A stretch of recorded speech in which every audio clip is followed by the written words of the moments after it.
അസ്സലാമു അലൈക്കും വറഹ്മത്തുള്ളാഹി. എൻ്റെ ഒരു സുഹൃത്ത് എന്നോട് ഒരു ചോദ്യം ചോദിച്ചു.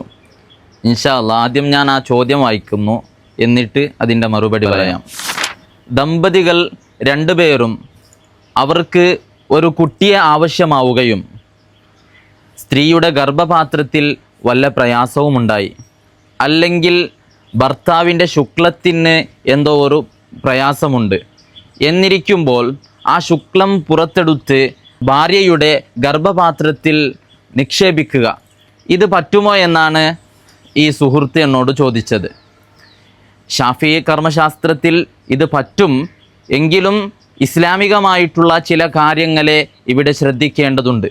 ഇവിടെ ശ്രദ്ധിക്കേണ്ട രണ്ട് കാര്യങ്ങൾ: ഒന്നിരിക്കൽ ഭാര്യയുമായി ബന്ധപ്പെട്ട് അതിൽ നിന്ന് പുറത്തു വരുന്ന ശുക്ലം, ആ ശുക്ലം അതിനെ ഉപയോഗിച്ച് ഭാര്യയുടെ ഗർഭപാത്രത്തിൽ നിക്ഷേപിക്കുക, ഇത് പറ്റും.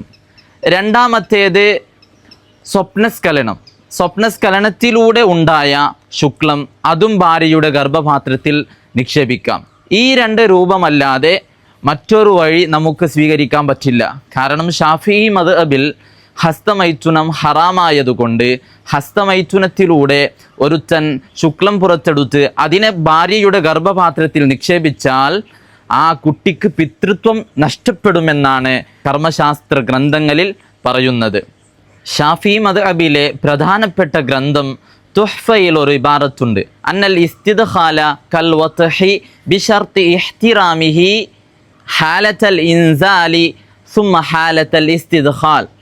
അപ്പോൾ ഹാലത്തുൽ ഇൻസാലും, ഇവൻ്റെ ലിംഗത്തിൽ നിന്ന് വരുന്ന ഈ ശുക്ലം, അത് ഇസ്ലാം അംഗീകരിക്കുന്ന രൂപത്തിലായിരിക്കണം.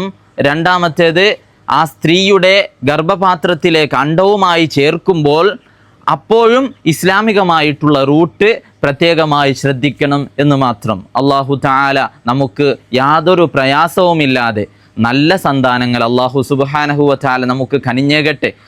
ആമീൻ യാ റബ്ബൽ ആലമീൻ.